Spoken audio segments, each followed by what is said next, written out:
ستونوں والے آسمان کو دیکھو، چمکتے ہوئے ستاروں کو دیکھو، اور وہاں دن کو نکلنے والے سورج کو دیکھو، شام کو ڈوبنے کے وقت کے اس کے مناظر دیکھو۔ آسمان کو دیکھنے کے بعد اگر زمین کو دیکھو تو تمہیں یہ زمین نظر آتی ہے جہاں پر ایک ہی پانی ہے، ایک ہی سورج ہے، ایک ہی ہوا ہے اور ایک ہی زمین ہے۔ کبھی غور تو کرو، سیب کو میٹھا کرنے والا کون ہے اور انار کو کھٹا کرنے والا کون ہے؟ کبھی غور تو کرو، یہاں سے ایک دانہ ڈال کر ہزاروں دانوں کو تمہیں دے دینے والا کون ہے؟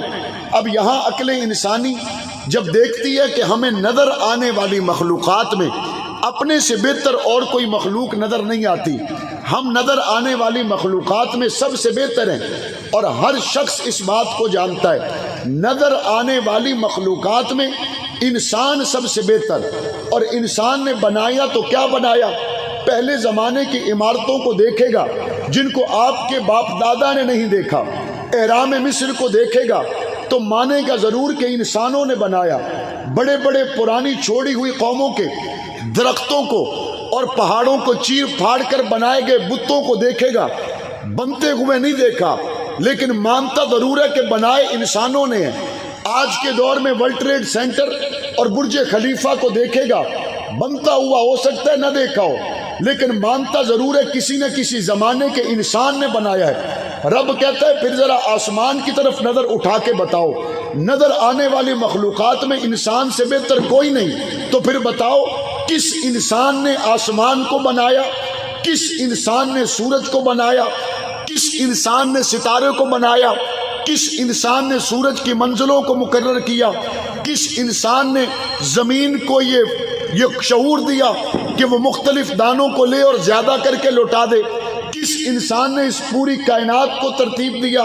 فوری طور پر عقل جواب دیتی ہے یہ بلڈنگ جو 110 منزلہ ہے یہ تو انسان کے دائرہ اختیار میں ہے، لیکن نظر آنے والا انسان کے دائرہ اختیار میں آسمان نہیں ہے، نظر آنے والا سورج اور ستارے انسان کے دائرہ اختیار میں نہیں ہے۔ فوری طور پر عقل جواب دے کر کہتی ہے یہ ہم سے کوئی ماوراء ذات ہے، یہ ہم سے کوئی بڑی ذات ہے، یہ ہم سے کوئی اعلیٰ ذات ہے، یہ ہم سے کوئی اونچی ذات ہے اور طاقتور ہے اور بہت زیادہ طاقتور ہے، جس نے زمین سے لاکھوں گنا بڑا سورج بنایا، ہم سے بڑی علم والی ہے جس نے اندازوں سے بادلوں اور سورج اور ستاروں کو بنایا۔ اب یہ ذات کو عقل تو کہتی ہے کہ مانو، اب مانے تو کیسے مانے؟ ہے تو کہاں ہے، ملے گا تو کہاں ملے گا؟ عقل ان جستجوؤں میں، ان سوالوں کے جوابوں میں جب اپنا سفر شروع کرتی ہے، اس سفر کو منزل تک پہنچانے کے لیے اللہ روئے زمین پر انبیاء کو بھیجتا ہے، اللہ زمین پر رسولوں کو بھیجتا ہے، اور اللہ نے فرشتوں کو اگر نبی نہ بنایا ہوتا، انسان کہتے یہ ہم جیسے نہیں ہیں، جنوں کو بنایا ہوتا وحشت کی وجہ سے قریب نہ بیٹھتے۔ اللہ نے رسولوں کو بھیجا، انسانوں میں بھیجا، نبیوں کو بھیجا، انسانوں میں بھیجا، انہی ضرورتوں کے ساتھ بھیجا، کھائیں بھی صحیح، پیئیں بھی صحیح، اور رب کی بات لوگوں کو بتائیں بھی صحیح۔ اب جب کوئی انسانوں میں انسان کھانے کے باوجود، پینے کے باوجود آ کر یہ کہے گا میں عرشوں والے رب کے ساتھ رابطے میں ہوں، تو لازمی بات ہے انسانی معاشرے کے رہنے والے لوگ اس پر اعتراض کریں گے۔ اگر آپ سچے ہیں، اگر آپ اپنے دعوے کی دلیل اور اپنا دعویٰ کرنے کے بعد کہ آپ عرشوں والے رب کے ساتھ رابطے میں ہیں، تو ہم اس پر آپ سے دلیل چاہتے ہیں، ہم اس پر آپ سے ثبوت چاہتے ہیں، ہم اس پر آپ سے پروف چاہتے ہیں۔ نبی اور رسول اپنی نبوت کی دلیل جب پیش کرتے ہیں، اس دلیل کو معجزہ کہا جاتا ہے۔ اس دلیل کو کیا کہا جاتا ہے؟ اس دلیل کو کیا کہا جاتا ہے؟ اور معجزے کا آسان مفہوم یہ ہے کہ جو نبی کے ہاتھ سے اللہ کے حکم سے ظاہر ہو، باقی ساری دنیا اسے ظاہر کرنے سے عاجز آ جائے۔ اللہ نے اپنے نبیوں کو بھیجا، اپنے رسولوں کو بھیجا، انسان کی عقل خود پکار پکار کر کہتی ہے اللہ ہے۔ اب اللہ کیا چاہتا ہے؟ بھیجنے کا مقصد کیا ہے؟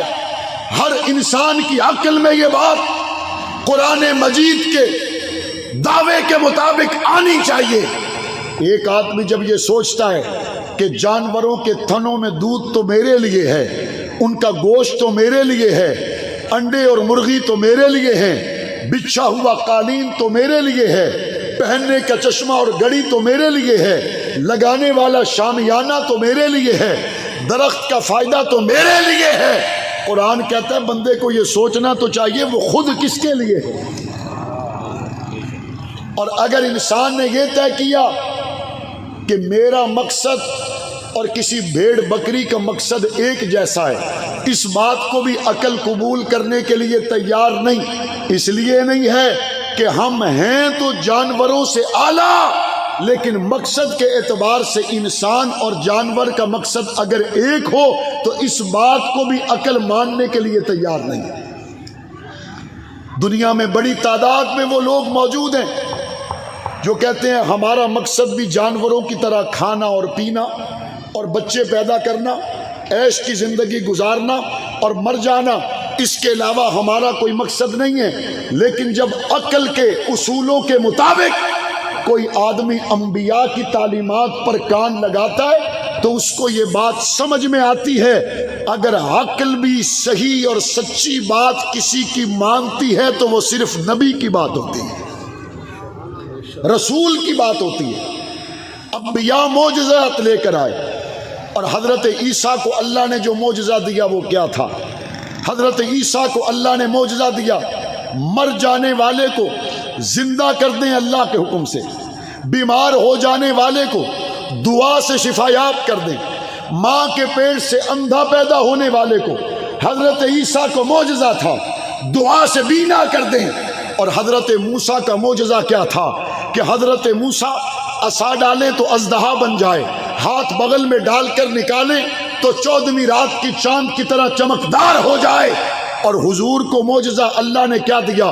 اللہ چاہتے تو عصائے موسوی دے سکتے تھے، اللہ چاہتے تو حضرت سلیمان کا اڑنے والا تخت دے سکتے تھے، اللہ چاہتے تو پاک پیغمبر کو ایسا عصا دیتے جو اژدہا بن جاتا، لیکن اللہ نے پاک پیغمبر کو جو معجزہ دیا وہ عصائے موسوی نہیں، وہ 30 پاروں والا قرآن تھا۔ سوال پیدا ہوتا ہے نبی تو سارے سچے ہیں، معجزات کو اللہ نے تبدیل کیوں کر دیا؟ نبی تو سارے سچے ہیں، اور دعوت بھی سب سے پہلے ہر نبی کی توحید کی طرف ہوتی ہے، رسالت کی طرف ہوتی ہے، مرنے کے بعد جی اٹھنے کی طرف ہوتی ہے۔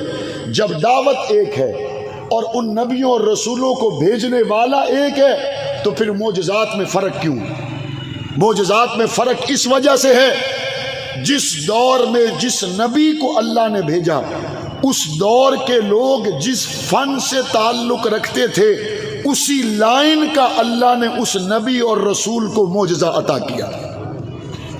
حضرت عیسیٰ کا زمانہ حکیموں اور ڈاکٹروں کا زمانہ ہے۔ حکیم اور ڈاکٹر آج کی دنیا میں میڈیکل سائنس جتنی بھی ترقی کر جائے، آج کے زمانے میں بھی میڈیکل سائنس اس بات سے عاجز ہے کہ مرے ہوئے کو زندہ کر دیں۔ حضرت عیسیٰ کا زمانہ طبیبوں کا زمانہ ہے۔ طبیب جتنا بھی معراج پر پہنچ جائے ماں کے پیٹ سے اندھے پیدا ہونے والے کو بینا نہیں کر سکتا، مرنے والے کو زندہ نہیں کر سکتا۔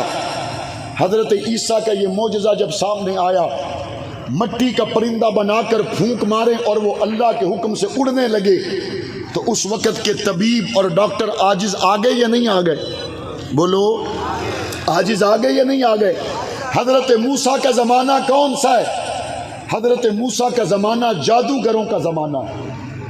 حضرت موسیٰ کو اللہ نے جو معجزات عطا کیے، فرعون کے سامنے جب حضرت موسیٰ نے وہ معجزہ دکھایا، فرعون نے سب سے پہلے کیا کہا یہ جادو ہے، اور کہا اس جادو کے مقابلے میں ہم بھی جادو لے کے آئیں گے، اس جادو کے مقابلے میں ہم بھی جادو لائیں گے۔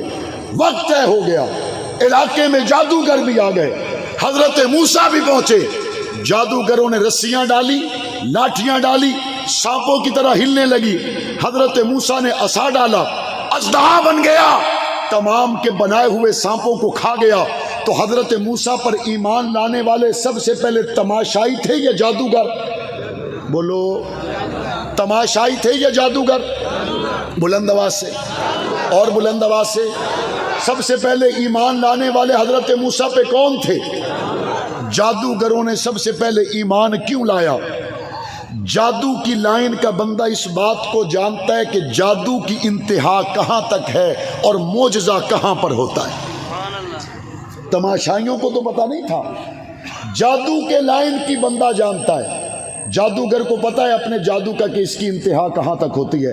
اللہ نے حضرت موسیٰ کو جو معجزہ دیا، اس معجزے کے سامنے آ جانے کے بعد جادوگر حضرت موسیٰ پر، حضرت ہارون پر ایمان لے آئے، اور بھری ہوئی محفل میں فرعون کے تخت پر بیٹھے ہوئے ہونے کے باوجود، تماشائیوں سے اسٹیڈیم بھرے ہونے کے باوجود، اس وقت انہوں نے کیا کہا؟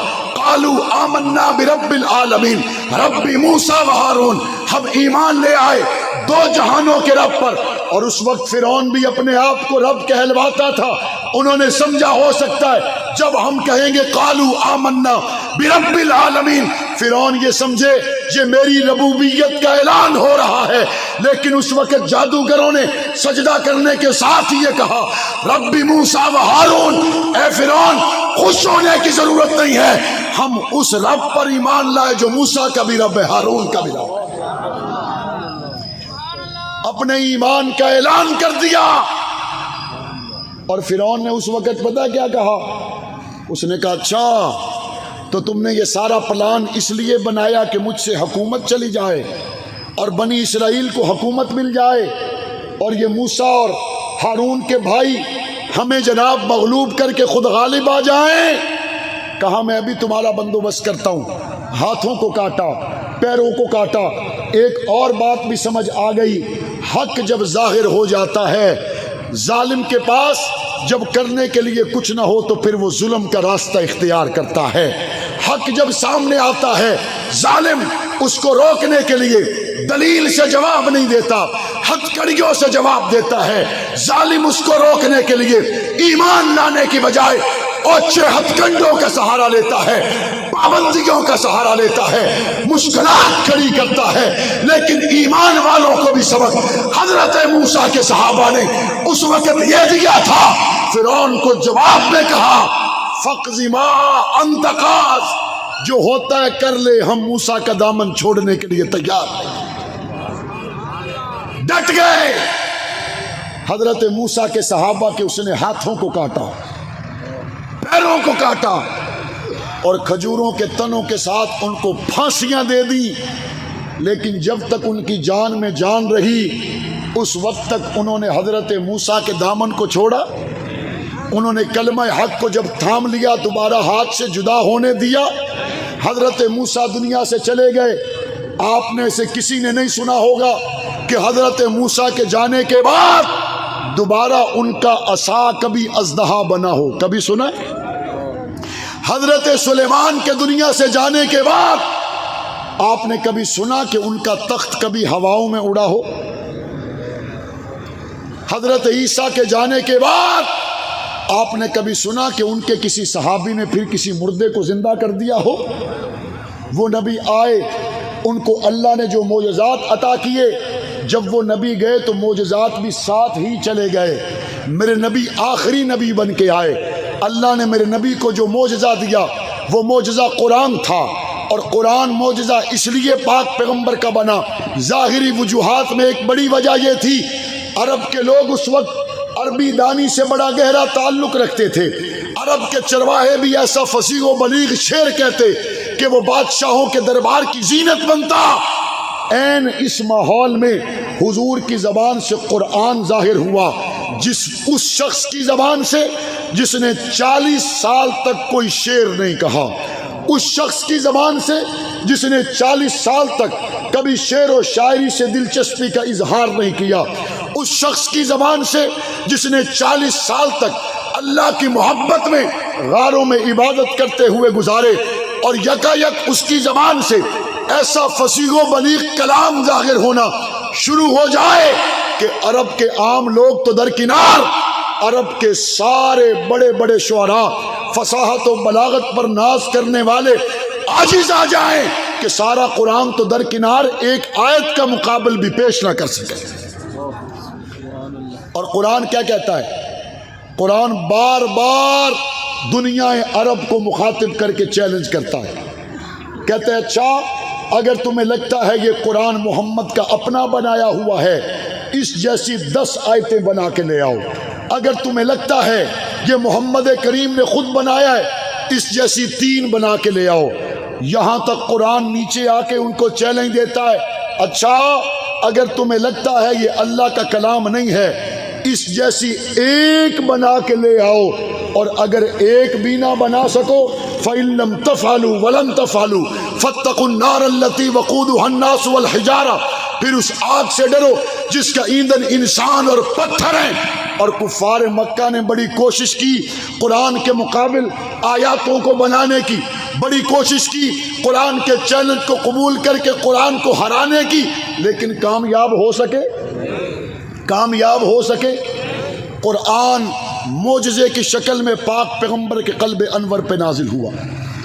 اب حضور چلے گئے، حضرت موسیٰ کے جانے کے بعد عصائے موسوی میں وہ تاثیر نہ رہی، حضرت سلیمان کے جانے کے بعد تخت سلیمانی میں وہ تاثیر نہ رہی، لیکن میرے نبی آخری نبی تھے، حضور کے جانے کے بعد 1400 سال گزر گئے، قرآنی معجزے کی تاثیر آج بھی باقی ہے یا نہیں ہے؟ بولو، قرآن کی تاثیر باقی ہے یا نہیں ہے؟ قرآن کو اللہ نے آخری نبی پر نازل کیا اور نبوت کا دروازہ بند کر دیا۔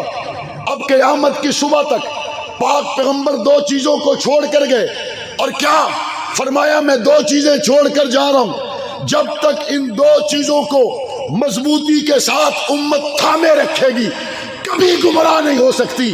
نمبر 1 فرمایا کتاب اللہ، نمبر 2 فرمایا میری سنت۔